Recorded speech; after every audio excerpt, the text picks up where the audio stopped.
this is Professor Aswin from Government College of Technology. இன்னைக்கு என்ன பார்க்க போறோம் அப்படினு பாத்தீங்கன்னா வந்து 3 types of chips பார்க்கறோம். 3 types of chips வந்து convex chips, built up wedge and discontinuous chips அப்படி சொல்லுவாங்க. சோ இதுல என்னன்னா ஃபர்ஸ்ட் convex chips இருக்கும், ரெண்டாவது convex chips built up wedge ஞாபகம் வச்சுக்கணும், மூணாவது discontinuous chips ஞாபகம் வச்சுக்கணும்.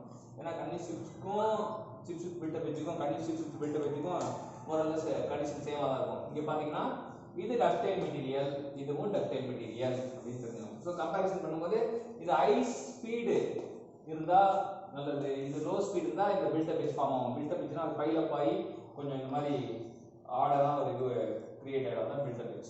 அதுக்கு அப்புறம் இது லோ ஃபீட் இருந்தா கண்டிப்பா வரும், ஹை ஃபீட் இருந்தா பில்ட் அப் வரும் அப்படின்னு தெரிஞ்சீங்க. Low depth of cut, high depth of கட்ல பில்ட் அப் வரும் அப்படின்னு. அப்புறம் பேக் ரேக் ஆங்கிள் வந்து அதிகமா இருந்தா நல்லா விட்டுன்னு அர்த்தம். பேக் ரேக் ஆங்கிள் நல்லா அதிகம் தான் நல்லா இருக்கும்.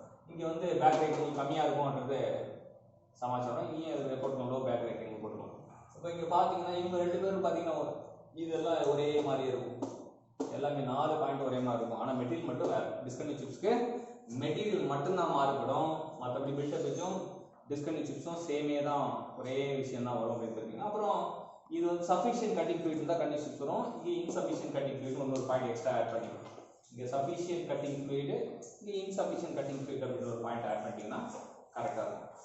All the best, champions.